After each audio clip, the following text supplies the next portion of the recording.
할렐루야, 반갑습니다. 우리 옆에 있는 분들과 인사하실까요? 잘 지내셨습니까? 잘 오셨습니다. 인사하겠습니다. 그래도 날씨가 조금 제법 이렇게 쌀쌀해졌죠. 서울보다는 그래도 좀 따뜻한 편인데 감기 조심하시기를 바랍니다. 최근에 여행을 하시는 분들이 참 많아졌어요. 여행하시는 분들이 많아요. 그래서 여러분들은 여행을 할 때에 뭐가 가장 중요하세요? 목적지가 중요하십니까? 어떻게 갈까? 가는 방편이 어떤 게 더 중요하세요? 목적지가 중요합니까? 가는 방법을 어떻게 정하는 게 중요합니까? 네, 대답하라고 물어본 건 아닌데요. 혹시 뭐 미국을 간다, 일본을 간다, 뭐 베트남을 간다라고 할 때에 목적지를 정하는 것도 참 중요하잖아요. 미국과 뭐 어딜 가든지 뭐 지리산을 가는 것도 너무너무 좋잖아요. 그런데 가는 방법도 중요하죠. 아무리 좋은 곳이라도 지리산을 여기서부터 걸어서 간다면 아이고 힘들겠죠. 차를 타고 가면 수월하겠죠. 뭐 배를 타고 미국 가는 게 좋겠습니까? 아니면 비행기 타고 미국 가는 게 좋겠습니까? 비행기 타면 10시간, 13시간 걸려요. 근데 배를 타면 몇 날, 며칠이 걸리는데 저처럼 배멀미가 있으면 어이구 고생길이죠.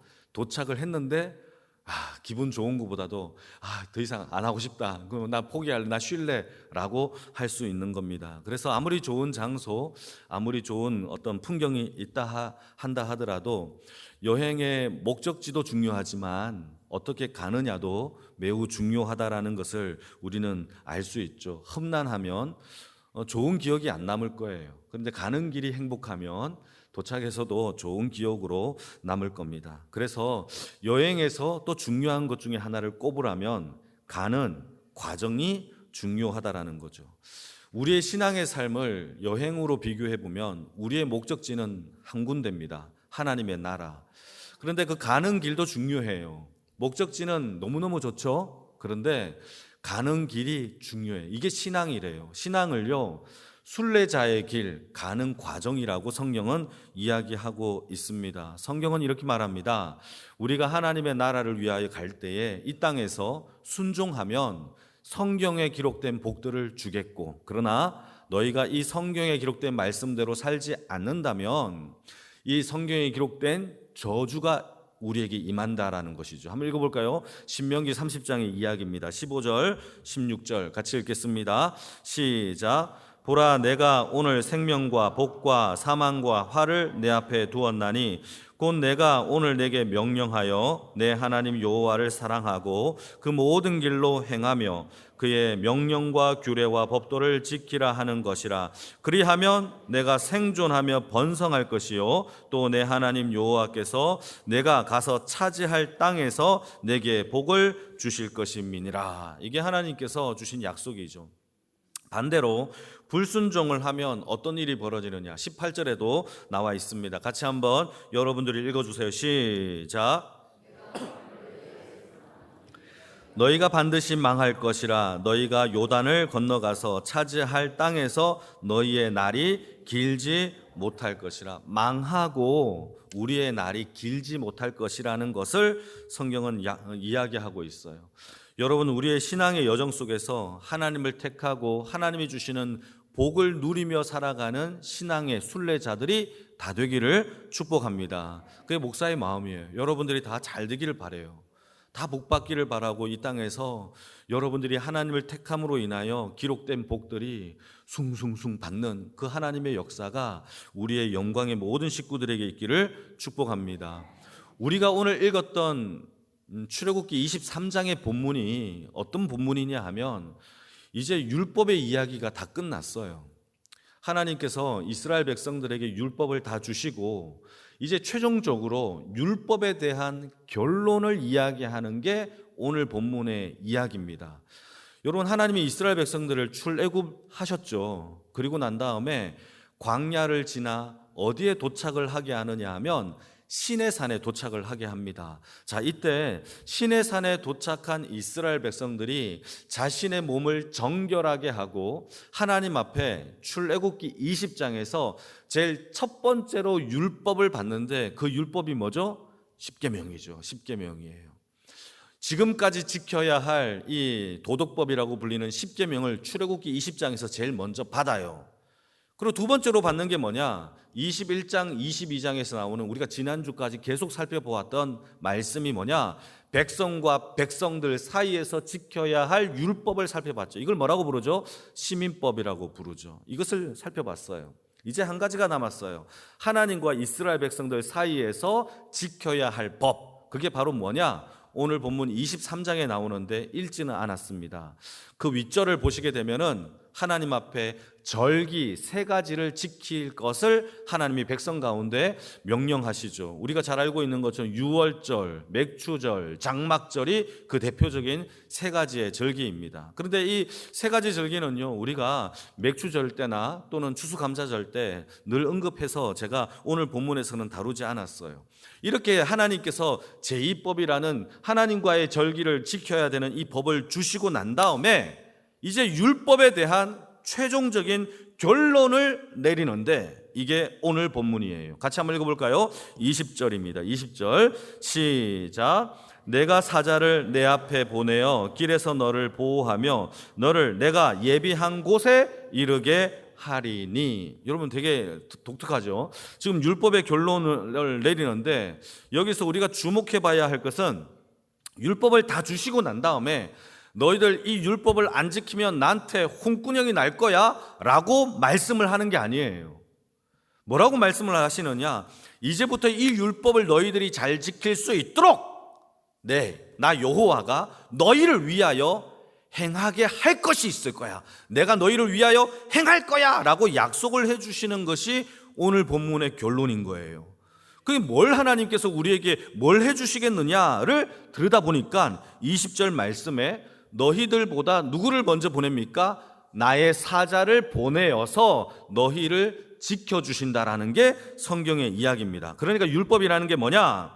지키지 못할 율법을 우리에게 잔뜩 주고는 너희를 안 지키면 나한테 혼날 줄 알아? 라가 아니라 이것을 지킬 수 있도록 너희보다 내가 앞서 가서 너희를 위하여 예비해 놓을게 라는 약속이 보호와 지켜주심과 은혜가 하나님이 우리에게 주신 율법의 최종적인 메시지라는 거예요. 여러분 이걸 기억해야 돼요. 하나님은 우리에게 지키지 못할 것들을 잔뜩 주고 난 다음에 성경의 이 모든 것들을 다 지켜라, 안 지키면 나한테 혼난다가 아니라 이것보다 더 탁월한 하나님의 말씀을 지킬 수 있도록 하나님의 사자를 먼저 보내어 우리를 도우시는 방법이 하나님께서 우리에게 요구하시는 삶의 모습이라는 것을 기억하기를 축복합니다. 그래서요, 먼저 율법이 무엇인지를 한번 알아야 돼요. 여러분 지금 정리를 할 테니까요, 잘 정리해 주세요. 율법이라는 것을 로마서에서 사도 바울이 잘 정리를 해놨어요. 율법이란 크게 두 가지로 사도 바울이 율법을 정의를 해놨는데, 첫 번째는 율법이 뭐냐? 이 율법은요, 하나님의 선한 것을 분간할 수 있는 미러, 거울이래요. 그러니까 율법을 보면 하나님의 선하심이 무엇인지를 알 수 있다라는 거죠. 그게 첫 번째입니다. 뭐라고요? 하나님의 선하심을 분간하는 거울이 율법이에요. 두 번째는 뭐냐? 성경에 기록되기를 사도 바울이 말합니다. 인간은요, 율법을요, 지킬 수 있는 사람이 단 한 명도 없다라는 거예요. 그러니까 어떤 누구도 이 율법을 온전하게 지킬 수 있는 사람이 있다 없다? 한 명도 없대요. 기록된 바 의인은 없나니 하나도 없다라는 게 결론인 거예요. 그러니까 자, 여기에서 우리가 율법을 다시 한번 생각해 봅시다. 이스라엘 백성들에게 율법을 주시고 최종적으로 결론을 주시는 이 본문 가운데 이 율법에 대한 정의를 보니까 율법을 지킬 수 있는 사람이 있다는 거예요, 없다는 거예요? 없다라는 거죠. 그러니까 하나님께서 10가지의 계명, 10계명을 주셨다면 이 10계명을 온전히 지킬 수 있는 사람이 이 땅에 한 명이라도 있는 거예요, 없는 거예요? 없다라는 거죠. 그러면 하나님의 입장에서는요, 이 율법을 주시고 난 다음에 이스라엘 백성들이 아무도 못 지키니까 10가지의 계명을 지키는 죄인들만 보일 뿐이에요. 이걸 이해하셔야 돼요. 그런데 10계명이 율법이 10개밖에 없느냐? 아니에요. 모세 오경에 통틀어서 다 율법을 헤아려 보니까 613개의 율법이 있어요. 그러면 613개의 죄를 범하는 죄인이 있을 뿐이다라는 게 율법이 가지고 있는 이야기라는 거예요. 세상의 법들은요, 세분화하고 세분화하면 세련되고 고급된 법이라고 말을 합니다. 우리가 함무라비 법전을요, 왜 고급스러운 법으로 이렇게 만들고 있느냐 하면, 고대의 다른 법들은요, 사람을 죽이면 사형으로 끝나요. 근데 함무라비 법전에는 그렇지 않아요. 어떻게 죽였느냐, 케이스 바이 케이스에 따라서 사형도 당할 수 있고 벌금을 취할 수 있고 감옥에도 가고 용서도 해요. 이런 케이스 바이 케이스를 세분화하면 세상은요, 세련됐다, 고급스러운 법이다 라고 말을 하지만 하나님의 율법은 달라요. 세련되고 세분화하고 세분화하면 할수록 우리의 죄가 더 많아지고 더 커지고 우리가 죄가 들통날 뿐이라는 것이 성경에서 말하고 있는 율법이 가지고 있는 내용들이에요. 그러니까 여러분, 이 율법이 세분화하고 세분화될수록 우리가 구원을 받을 수 없다라는 것을 더 나타낼 뿐이라는 거예요. 그러면 왜 이런 일이 벌어지느냐? 율법 자체가 악해서, 율법에 문제가 있어서 그런 것일까요? 그렇지 않죠. 율법을 받은 우리 인간이 그 율법을 지킬 수 없다라는 우리의 마음이 악하다라는 것을 보여주기 위한 것이 율법을 주신 이유예요. 여러분, 율법이 악한 게 아니죠. 처음에 얘기했잖아요. 하나님의 선한 것을 분간할 수 있는 거울이죠. 선하다라는 거죠. 그런데 이 율법을 통하여서 우리가 지킬 수 없다라는 것은 율법에 문제가 있는 것이 아니라 율법을 지키는 우리의 마음이 악하고 부패하고 타락했다라는 것을 율법을 통하여 우리에게 가르쳐 주고 있는 것이 율법이 가진 정체성이에요. 그러니까 여러분, 율법을 주심으로 인하여 알아야 되는 게 하나가, 우리가 얼마나 악한 죄인인지를 깨달아야 돼요. 어떤 그 누구도 선한 것 한 개를 꺼낼 수 없는 죄인이에요. 이거를 들통내어 주게 하는 것이 율법이라는 것이죠. 우리의 마음에 죄가 다 장악했어요. 여러분, 그 죄가 다 장악해서 하나도 하나님 앞에 올려드리는 모든 예배와 이 모든 것들이 하나님이 받아주지 않으면 우리의 예배는 성사되지 못해요. 내가 예배 드렸어, 끝이잖아, 내가 드렸잖아, 이게 아니에요. 받아줄 하나님이 우리의 예배를 흠향하지 않으면 오늘 예배는 아무것도 아니죠. 그게 죄인의 뜻이에요. 그래서 우리를 구원하기 위하여 율법을 더 세련되게 만들고 더 강력하게 만들어서 구원하는 방법을 택하시는 게 아니라, 하나님은요, 우리를 구원할 율법이 아닌, 인간의 죄가 아닌 죄가 없으신 그의 아들 예수를 이 땅에 보내셔서 우리를 모든 죄를 짊어지시고 모든 의를 이루시는 십자가의 방법으로 하나님이 우리를 구원하신 거죠. 그러니까 율법으로는 구원을 받을 수 없으니까 하나님이 누구를 보내신 거죠? 그의 아들 예수를 보내셨어요. 여러분, 이 정도 되면 왜 사자를 보냈는지를 알아야 돼요. 하나님이 율법을 우리에게 주셨어요. 이것으로는 구원을 받을 수 없다는 것은 하나님이 아셔요. 그래서 이 율법을 보내시고 난 다음에 더 먼저 보내신 분이, 하나님께서 내 사자를 보내어서 너희들을 순종하게 하고 가르치게 하겠다라는 것이 성경의 이야기입니다. 여러분, 한번 읽어볼까요? 다시 20절 말씀입니다. 같이 읽겠습니다. 시작. 내가 사자를 내 앞서 보내어 길에서 너를 보호하여 너를 내가 예비한 곳에 이르게 하리니. 여기서 사자가 누구냐? 히브리 말로 이 사자는요, 말라크라는 단어를 써요. 이것을 사전을 찾아보게 되면은 천사 또는 말씀을 전달하는 자, 영어로는 메신저 또는 엔젤이라는 단어를 쓴단 말이죠.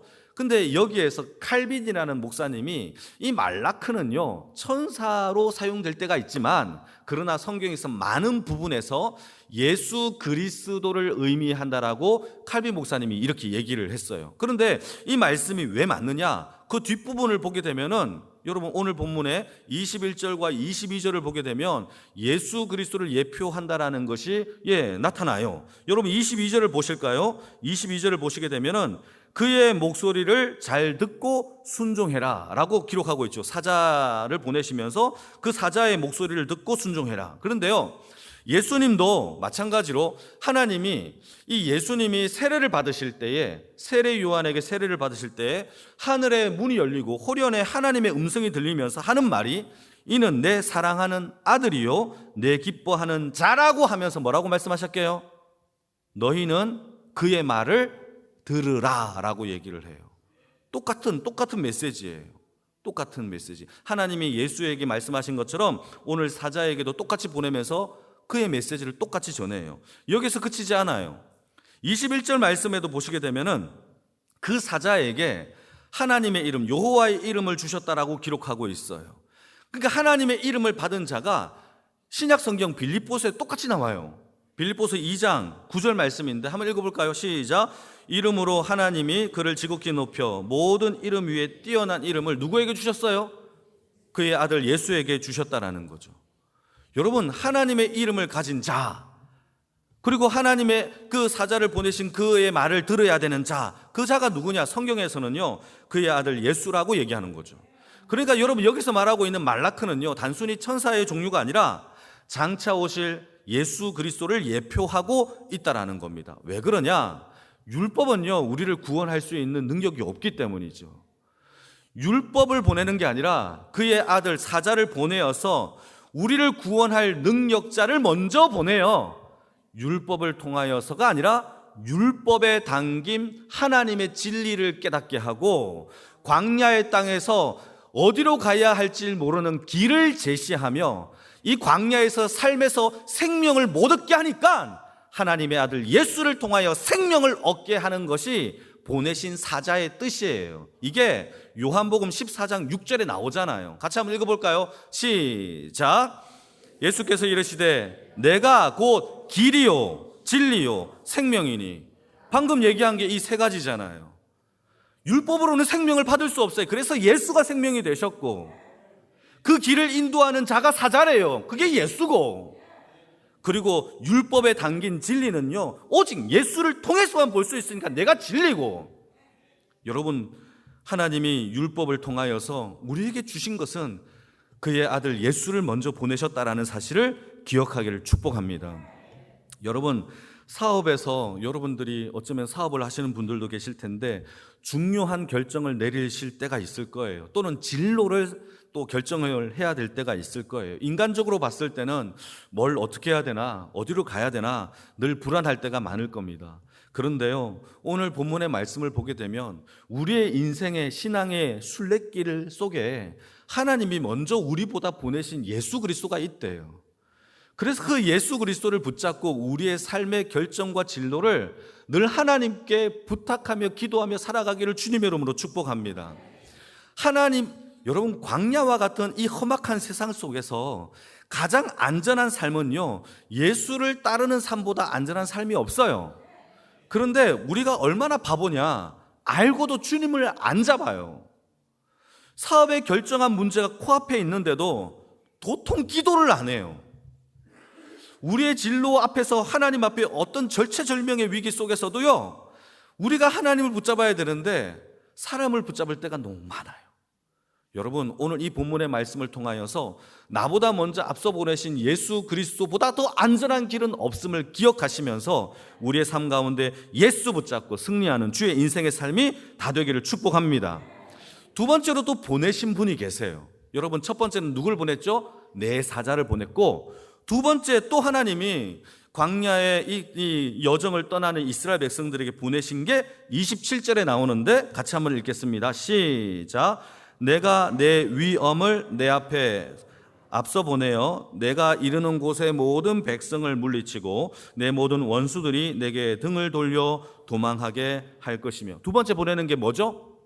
나의 위엄을 보내겠다. 하나님이 두 번째 위엄을 보내겠대요. 이게 히브리 말로 에이미라는 단어인데요, 이것은 단어 자체가 공포, 두려움 이런 뜻이에요. 그러니까 하나님이 임재하는 곳에는요 늘 공포와 두려움이 있다라는 거죠. 하나님의 임재에는요, 여러분 지금처럼 이렇게 눈 똑바로 뜨고 이렇게 살지 못해요. 하나님이 지금 우리에게 임재되면요 어떤 그 누구도요, 호흡이 곤란할 만큼 공포와 두려움에 떨어요. 그게 하나님께서 성경을 통하여 말씀하시는 거예요. 어떤 그 누구도 거기를 못 들어요. 다 엎드려 자복할 수밖에 없어요. 스스로 죄를 고백한대요. 성경에 기록되기를 하나님 앞에 서면은 스스로 죄를 고백한대요. 이게 자동으로 나온다라는 거죠. 왜죠? 두려움과 공포가 있으니까. 그런데요, 여기에서 이 단어가 참 독특한 게 우리가 하나님을 경외한다라는 the fear라는 단어와 달라요. 하나님을 경외하는 경외심과 다르고 이 단어는요, 진짜 하나님을 두려워서 벌벌 떠는 공포의 단어예요. 이 에임이라는 단어가.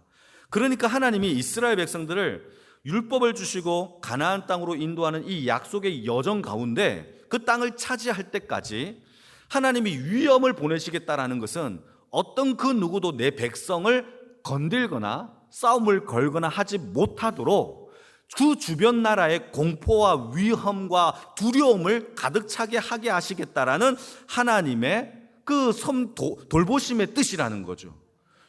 너무나 멋있지 않습니까? 이스라엘 백성들이 출애굽을 할 때에 모세가 바로 왕과 함께 막 10가지 재앙을 하나님이 내리시잖아요. 이때 성경에 기록되기를 이 애굽 사람들이 이스라엘 백성들을 두려워했대요. 이때 두려움이죠. 이 두려워했던 이유가 뭘까요? 모세가 두려워서, 이스라엘 백성들이 무서워서 그게 아니죠. 그들과 함께하는 하나님의 위엄이 두려운 거예요. 하나님이 우리와 함께 하심의 그 두려움이 애굽 사람들의 마음속에 있었던 거죠. 여러분, 역대하 17장을 보게 되면 하나님이 여호사밧을 통하여서 그 땅을 정말 하나님의 은혜로 태평성대를 이루는데, 이때 성경에 기록되기를 여호사밧을 공격하는 주변의 나라들에게 하나님이 두려운 마음을 주었대요. 한번 읽어볼까요? 역대하 17장 10절입니다. 역대하 17장 10절 시작. 여호와께서 유다 사방의 모든 나라에 두려움을 주사 여호사밧과 싸우지 못하게 하시며. 여러분, 주변 나라들이 두려워 떨었어요. 어떤 그 누구도 감히 이 유다와 함께 전쟁을 하겠다라는 마음을 가지지 못하는 것, 이게 바로 위험이라는 거예요. 여러분, 여기서 그치지 않죠. 실제적으로 이 가나안 땅을 점령을 하게 될 때에 제일 먼저 점령했던 성이 어느 성일까요? 여리고 성이에요. 이 여리고 성에 정탐꾼을 보냈는데, 이 정탐꾼을 만났던 이 라합이라는 사람이 어떻게 말을 하느냐, 이 이스라엘 백성들을 향한 자신들의 감정을 얘기하는데, 한번 읽어볼까요? 이것도 여호수아서 2장 9절 말씀입니다. 시작. 여호와께서 이 땅을 너에게 주신 줄을 내가 아노라. 우리가 너희를 심히 두려워하고 이 땅 주민들이 다 너희 앞에서 간담이 녹았나니. 여러분, 여리고성 사람들은요, 이스라엘 백성들을 본 적이 없어요. 듣기만 해도요, 간담이 녹을 정도로 두려워했다라는 거죠. 여러분, 실제적으로 하나님의 위엄이 여리고 성에 임하였고, 하나님의 통치가, 하나님의 역사가 이스라엘 백성들을 그렇게 인도하셨음을 여러분, 성경 기록하고 있는 겁니다. 위엄은요, 적을 무찌르는 능력이 아니에요. 여호와께서 우리와 함께 하심으로 일어나는 하나님의 권능이에요. 믿는 자들에게 그런 권능이 있기를 축복합니다. 세상을 두려워하는 존재로 살아가는 게 아니에요. 반대로 세상이 우리를 두려워해야 돼요. 왜죠? 위험이 있으니까. 하나님이 우리와 함께 하시니까. 제가요, 고등학교 때 이제 졸업을 하고 서울에 처음으로 학교를 가야 했어요. 근데 부모님은 단 한 번도 서울에 올라온 적이 없어요. 저 혼자 모든 것을 결정을 해야 했어요. 학교 옆에 기숙사를 다니고 또는 하숙을 하고 하는 모든 것들이 내 인생 가운데 너무너무 두려운 거예요. 그렇잖아요. 처음 가보는 서울이고, 지하철도 한 번도 안 타봤는데 버스도 안 타고 자전거 타고 다녔던 제 시골 사람인 제가 그 서울에서 적응을 해야 되는 게 너무너무 어려웠던 것이죠. 사람을 잘 만나야 되고. 이때 제가 붙잡았던 메시지가 이 메시지예요. 하나님, 나보다 먼저 위험을 보내주세요. 저는 이 말씀을 붙잡았어요. 주구장창 기도했어요. 하나님, 두렵습니다. 먼저 두려움을 보내주세요. 내가 가는 곳에 사람들이 내가 두려워하는 것이 아니라 나를 보고 더 두려워하게 하시고 나에게 먼저 다가와서 손 내밀게 하여 주시옵소서. 저는 정말 그렇게 기도했어요. 여러분, 하나님의 위엄이 우리의 삶 가운데 이렇게 일어나기를 주님의 이름으로 축복합니다. 이게 성도와 교회가 가진 힘이에요. 교회가 건물이 크다고 힘이 생기는 것도 아니에요. 숫자가 많다고 해서 우와 두렵다가 아니에요. 아무리 적어도요, 하나님이 우리와 함께 하신다라는 그 능력의 위엄이 있으면 어떤 교회도 어떤 성도도 하나님의 위엄과 두려움의 역사가 일어날 줄 믿으시기를 축복합니다. 하나님은 우리와 늘 함께 계세요. 그래서요, 나 혼자만 사는 것처럼 느껴지고 홀로 있는 것처럼만 느껴져도 하나님이 우리와 함께 하신다라는 그 믿음의 말씀을 믿으시길 축복합니다. 직장에 갈 때에도, 우리 학생들이요, 새학기에 학교에 갈 때에도 아이들한테 치여서 이렇게 뭐 이렇게 당하지 않을까, 이런 걱정하지 마시고요, 이 말씀 붙잡고 우리 자녀에게 위엄을 보내주세요. 하나님 먼저 보내어 주셔서 직장 가운데서, 일터 가운데, 타지 가운데서, 군대 가운데서도요, 하나님의 위엄 가운데 우리를 보호하여 주시옵소서. 그러한 주의 능력자가 되어지기를 주님의 이름으로 축복합니다. 마지막 세 번째로 또 보내주시는 게 또 있대요. 와, 여러분, 하나님의 복은요 3종 세트예요. 뭐를 보내주시느냐? 28절입니다. 같이 읽겠습니다. 시작. 내가 왕벌을 내 앞에 보내리니 그 벌이 휴이 족속과 가나안 족속과 헷 족속을 내 앞에서 쫓아내리라. 여기서 말하고 있는 이 왕벌이라는 단어가요, 히브리 말로 치에르하라는 단어인데, 이거는요 사전을 찾아보니까 그냥 말벌이에요. 말벌. 그런데 이 말벌 중에서도요 큰 벌을 왕벌이라고 불러요. 왕자가 붙여져 있는 게 크다라는 것이겠죠. 벌 가운데서도, 말벌 가운데서도 큰 거죠. 2cm가 넘어가는 벌이에요. 그런데 공격성이 너무 싸나워가지고 학자들은요 이 곤충을 뭐라고 부르느냐? 광야의 공포라고 불러요. 그만큼 잘못 건들면 끝까지 공격을 해서 이렇게 괴롭히고 죽이는 것이 바로 말벌, 이 왕벌의 뜻이라는 거죠. 그런데 오늘 본문을 보시게 되면 하나님께서 이스라엘 백성들을 위하여 먼저 왕벌을 보내시겠다라는 것인데, 이 왕벌의 뜻이 뭔지를 제가 한번 설명할게요. 그 이유가 뭐냐? 이스라엘 백성들보다 먼저 보내는 이유가 뭐냐? 이스라엘 백성들이 만날 적과 원수들보다 먼저 보내어서 내가 싸움을 치르기도 전에 왕벌이 먼저 싸움을 치루어서 저는 그냥 맨 땅을 걸어가면 되는 거예요. 이게 제 얘기가 아니에요. 한번 읽어볼까요? 신명기 7장 20절 말씀 같이 읽겠습니다. 시작.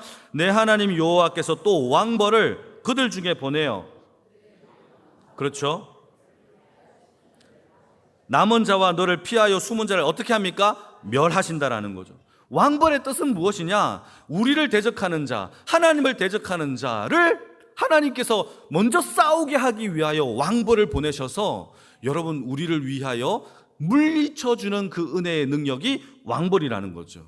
먼저 싸워주시는 하나님, 여러분 그 은혜가 있기를 축복합니다. 율법을 주시면서 여러분 율법으로는 우리는 구원받을 수 없지만 하나님께서 우리를 위하여 더 많은 것들을 보내어 주셔서, 더 보태어 주셔서 우리를 하나님의 나라로 인도하여 주시는 하나님의 사랑이 깃들어져 있는 게 왕벌인 거죠. 여러분 열왕기하 19장을 보게 되면 히스기야가 산헤립, 아수르의 산헤립과 전쟁을 벌이는 사건이 벌어져요. 그런데 히스기야가 이 산헤립에게 협박 편지를 받아요. 이 협박 편지를 읽어보니까 까불지 마, 덤비면 죽어, 이런 편지를 보냈어요. 제가 만들어낸 거지만 이런 편지를 받고 얼마나 히스기야 왕이 두렵겠습니까? 히스기야는요 아수르를 이길 수가 없어요. 아수르는 너무나 강력한 거대한 제국이거든요. 그러니까 이 편지를 받고 너무너무 두려웠던 거죠. 그래서 하나님 앞에 이 편지를 달랑 들고 성전에 올라갑니다. 딱 펼쳐놓고 하나님을 우러러 기도합니다. 하나님, 저는 싸울 힘도 없고 능력도 없고 하나님 도와주옵소서 라고 했을 때 그날 밤 하나님이 하나님의 사자를 보내어서 아수르의 군대 18만 5천 명. 안 놀랬어? 내가 놀래요. 여러분 그때는요 폭탄이 있거나 총이 있거나 이렇게 수류탄이 있거나 그렇지 않았어요. 그냥 칼 들고 한 명 한 명 죽여야 되는 거예요. 죽일 때 안 죽잖아요. 죽었나 싶으면 또 살아나 또 죽여야 되고 계속 해야 되는 18만 5천 명을 하루아침에 하나님이 죽이셨다니까요. 놀라운 기적이 일어났잖아요. 그래서 히스기야는요, 칼 한 번 안 들고 아수를 이기는 하나님의 은혜를 경험했던, 이게 바로 왕벌이죠. 싸우지 않아도 싸워주시는 하나님의 은혜가 그들의 삶 가운데 있었어요. 네덜란드의 코리덴붐이라는 여사님이 계세요. 그분의 책도 나왔잖아요. 그분이 세계적인 간증을 하는, 말씀을 전하는 사람이었어요. 근데 그분이 유대인들을 숨겨주었다라는 그 이유로, 네덜란드 사람이 유대인을 숨겨주었다는 이유로 독일 나치들에게 잡혀서 수용소에 갇히는 사건이 벌어집니다. 그의 언니와 함께 갇혔는데요, 언니는요 수용소 생활을 견디지 못하고 일찍 죽었어요. 그리고요, 코리덴붐 여사도 그 다음 날이면은 가스실에 들어가서 죽어야 되는 운명에 놓여진 거죠. 그런데 그 전날 이 코리덴붐 여사가 석방이 된 거예요. 왜 석방이 되었느냐? 나중에 알고 보니까 간수가 내일 가스실로 들어가야 할 명단을 기록하는데, 가스실의 명단을 기록해야 될 이 코리덴붐 여사를 석방의 명단에다가 적어 놓은 거죠. 그리고 이걸 아무도 몰랐던 거예요. 그래서 풀려난 거예요. 여러분, 하나님이 가스실 들어가기 전에 왕벌을 보내어서 그를 구출하여서 세계적으로 유명한 간증자가 되게 하신 것이 바로 하나님의 이 코리덴붐 여사의 간증이었단 말이죠. 여러분, 이게 얼마나 큰 능력이에요. 우리는 영적 전쟁을 하고 있는 신앙인들이에요. 그래서 우리를 군사라고 부르죠. 우리도 전쟁을 해야 되는 사람이에요. 우리는요, 하나님의 왕벌을 먼저 보내지 않는다면 어떤 그 누구도 이길 수 있는 사람은 없어요. 오늘도 문 열고 나가는 순간 실패해요. 감정에 실패하고, 돈에 실패하고, 여러분 탐욕에 실패해요. 그래서요, 하나님이 우리에게 예수 그리스도의 복음과 함께 보내시는 것이 왕벌이에요. 영적 전쟁에서는 이길 수 있는 하나님의 군사가 저와 여러분들에게 있는 줄 믿으시기를 축복합니다. 이것만큼, 이 약속만큼 위로가 어디에 있겠습니까? 모세가 홍해 앞에 손을 들었을 때 문제가 갈라지는 능력, 우리도 마찬가지죠. 우리의 모든 문제 앞에, 하나님 앞에 손을 들고 기도하면 이 홍해의 문제와 같은 것들이 다 갈라질 줄 믿으시기를 축복합니다. 이 왕벌의 역사를 하나님 앞에 믿고 기도하기를 축복합니다. 할렐루야. 이 세 가지를 이미 주셨어요. 여러분 좀 기뻐하세요. 얼마나 기쁩니까? 이 위엄과 사자와 이 왕벌의 역사가 우리에게 주셨어요. 자, 그런데요, 문제가 하나 있어요. 근데 뭐가 문제냐? 30절 말씀을 보니까 이 역사가 조금씩 일어난대요. 한 번에 빡 일어나면 좋은데, 같이 한번 읽겠습니다. 30절 시작. 내가 번성하여 그 땅을 기업으로 얻을 때까지 내가 그들을 내 앞에서 어떻게? 조금씩 쫓아내리라. 오 주여, 하나님, 저는 단번에 쫓아내어서 하나님의 왕벌의 능력과 위엄의 능력과 이 사자의 능력을 경험하기를 원하나이다 라고 하지만, 하나님의 방법은 조금씩의 방법이에요. 왜 그럴까요? 여러분, 단번에 우리의 삶 가운데 이런 역사가 일어나면 우리는 하나님을 배울 기회를 놓쳐요. 하나님을 배울 수가 없어요. 그래서 우리의 모든 문제 앞에서요, 단번에 고침을 받는 것보다 하나님 앞에 날마다 조금씩 나아가는 우리의 훈련을 통하여 하나님께서 우리를 만들어가고 계신다는 사실을 기억하기를 축복합니다. 조금씩 기도하게 하시고, 조금씩 하나님을 더 신뢰하게 하시고, 조금씩 나는 아무것도 아니구나 라는 겸손하게 하시는 하나님의 조금씩의 방법을 통하여 하나님의 나라가 이루어진다라는 사실이죠. 그래서 우리를 성화를 하는, 거룩하여져 가는 이 성화의 방법도요, 날마다 거룩하여져 가는 방법이 우리를 만드시는 거룩한 성화의 방법이에요. 갓난아기는요, 밥을 못 먹어요. 그 대신 뭘 먹죠? 젖을 먹어요. 젖을 떼면 뭘 먹죠? 이유식을 먹어요. 이유식을 떼면 뭘 먹죠? 그제서야 밥을 먹어요. 그래야 건강해져요. 갓난아기가 밥을 먹으면 죽어요. 건강을 못해요. 하나님이 저와 여러분들에게 단번에 해결해 주시는 삶이 아니라 어쩌면 조금씩 기도하게 하시고, 겸손하게 하시고, 하나님을 붙들게 하시는 그 방법을 통하여서 사자와 위엄과 오늘도 왕벌을 보내어 주시는 하나님의 은혜를 기억하기를 축복합니다. 우리의 삶 가운데 문제들 다 있을 거예요. 오랫동안 품고 있는 문제들, 아무리 해결하려고 해도 잘 안 되는 문제들, 여러분, 그거 하나님이 우리 미워해서 그러는 게 아니에요. 하나님이 우리를 더 사랑하고 신뢰하도록 하나님께서 만들어 가시는 하나님의 조금씩의 방법이라는 사실을 믿으시고 더 많이 배우시고 더 많이 신뢰하시고 더 많이 하나님 앞에 겸손함을 통하여서 우리의 신앙이 더욱더 건강해지는 하나님의 역사가 일어나기를 주님의 이름으로 축복합니다.